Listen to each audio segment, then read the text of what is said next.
This is Talk Business and Politics with Roby Brock. I'm Roby Brock. Welcome to today's Talk Business and Politics. It is day 31 of the 93rd Arkansas General Assembly, and it was inclement weather today at the Capitol. Legislators called off many of their afternoon meetings and decided to cancel tomorrow's session because of the icy road conditions across the northern half of the state. They did, however, take up one controversial bill this afternoon. It is one of the session's most high-profile and controversial bills, Senate Bill 6 by Senator Jason Rapert, the Unborn Child Protection Act. The bill would abolish abortion in Arkansas with the lone exception of the mother's health.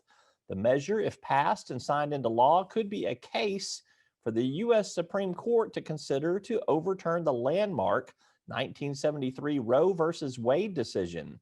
Senator Rapert said he wants the bill to be the legal challenge to Roe v. Wade. When we come back, KATV senior political reporter Maureen Glisovic has been covering this bill for weeks, and she covered it all day today. She'll join us for analysis. And we'll take a look at what some of your proposed constitutional amendments may be. We're back with more after this. Talk Business and Politics is sponsored in part by Capital Advisors Group and... You'll find us at the end of a lot of long country roads, covering over 60% of the great state of Arkansas. Our 17 electric distribution cooperatives are working day and night to provide reliable, affordable power to over 500,000 homes, farms, and businesses, just like yours. The Electric Cooperatives of Arkansas, your local energy partners. They say an apple a day keeps the doctor away. But if you're looking for something more, Walmart has you covered. We provide quality care, no appointment necessary. Whether you're looking for fresh, healthy groceries to fill your prescription, get a flu shot, or pick up your next pair of glasses, we're standing by with in-store health professionals available across the country to offer patient-first, affordable care whenever you need it. Apples, optional. Welcome back to the program. Joining me now is Maureen Glisovic, senior political reporter for KATV. Maureen, good to see you and hope you're staying safe with the COVID-19 as well as the old ice storms that are shutting down the Capitol there. Well, thanks for having me. And yes, everything's kind of shutting down right now. So. All right. Senate Bill 6, Senator Rapert's Unborn Child Protection Act was really kind of the center of attention today. There was a press conference at the Capitol that kind of kicked that off around midday. Talk about what the gist of that was. Well, the gist of that was mainly just showing the support for Senate Bill 6. You had Arkansas Family Council. You also had the support of several other legislators that came and spoke, talking about we're already one of the most pro-life states. And so this is just natural for us, and it's the next step for them to be able to pass this. They mentioned that the Arkansas Right to Life Committee also supported this, along with about a dozen other organizations that are supporting this. All right, so the bill was debated in a very shortened Senate Public Health Committee meeting this afternoon because of the inclement weather. That they did go ahead and hold the hearing on this, but they only gave like 5 minutes to each side to talk about the bill. Was there some controversy around that? Well, those who wanted to speak against the bill were pretty upset that they weren't giving enough time to speak. In fact, a second speaker thought that it was 5 minutes per person, but what they ended up ruling on was allowing for 5 minutes on each side, as you mentioned.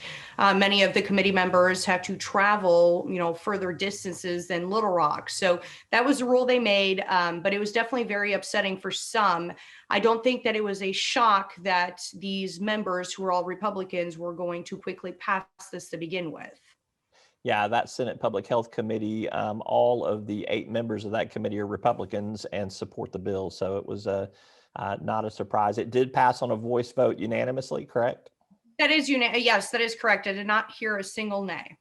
All right, so what's next for the bill? It goes to the full Senate and then what? So once this is now going to go to the full Senate, and then if that passes, it'll end up going to the House Public Health Committee and then to the House for a vote. Now, as far as what Governor Hutchinson plans on doing with that, if it gets to his desk, I understand that he has some concerns about the bill.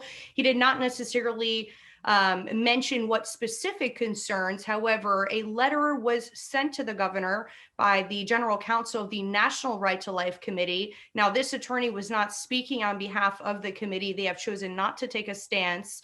However, the attorney did mention that there are some issues, and I'm going to just read a quick little excerpt from that letter saying that it is, in my considered legal opinion, based on my legal experience and long history of working to overturn Roe, the likelihood of overruling Roe by enacting Senate Bill 6 is very small and remote. So basically from that letter, and this was a letter sent to the governor, but it was requested by the governor. In the beginning of the letter, it mentions that the governor requested that this general counsel weighs in on the Senate bill. So we don't know at this point where the governor stands, but he definitely has mentioned that he has some concerns. Yeah, the governor is very pro-life, has signed quite a few of these pro-life bills into law in the past. I don't think there's an expectation that he's against the bill on principle, but perhaps on legal principle, he wants to make sure that it is as sound as possible. Is that a fair assessment, do you think? I would definitely say that's a fair assessment.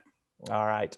She is Maureen Glisovic. She's KATV senior political reporter. She does good work for us. You can read her on talkbusiness.net, KATV.com, and catch her on KATV's airwaves. Maureen, I appreciate you very much. Thank you.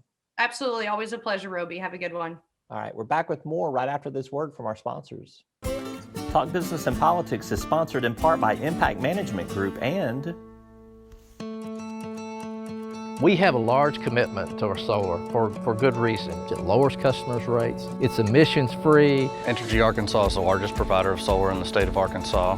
Utility scale solar is much more economic for customers. We're going to operate it, we're going to maintain it, we're going to focus on it. That's what we do for a living. We want to continue to find ways to partner with our customers to meet their renewable energy goals. Customers want this, we want to provide it. So our commitment is for the long term. Stepping into the unknown, it can be difficult to find the way. But with the compassion of the cross and the security of the shield, obstacles become openings. As we have for more than 65 years, we'll continue to light the way, using our knowledge to create new healthcare solutions, giving you the power to shine forward to whatever awaits tomorrow. Arkansas Blue Cross and Blue Shield. Live fearless. Lastly, we want to bring you up to speed on a deadline that passed today at 5 p.m. on Wednesday. It was the deadline to file proposed constitutional amendments. These will be House and Senate joint resolutions. There were about 30 of them proposed, some of them shell bills, some of them with much more detail. We can't provide you all 30 here on this program, but here are a few. SJR 2 is an amendment to the Arkansas Constitution authorizing the General Assembly to convene itself into an extraordinary session. In essence, the legislature could call itself into a special session. Another proposal would be an amendment to the Arkansas Constitution to create a procedure for the recall of a state constitutional officer, a member of the General Assembly, or an elected judicial officer. That would force recall elections. Another would be a constitutional amendment to remove the authorization for casino gaming in Pope County. You'll remember just a couple of election cycles ago, casino gaming was approved for Jefferson, Garland, Crittenden, and Pope County. Pope County is the only county where there's not an actual casino yet. And finally, a constitutional amendment permitting limits on awards of punitive and non-economic damages. This is also known as a tort reform proposal. There was one a few years ago. It was kicked off of the ballot at the last minute by the Supreme Court. Now, you can actually read about all of the proposed constitutional amendments that are floating out there at our website at talkbusiness.net. We have a story by George Jared. You should be able to find it in our latest news feed. That is all for today's edition of Talk Business and Politics. We will either see you this Sunday on our television program, or we'll catch up with you next week when the legislature comes back to town.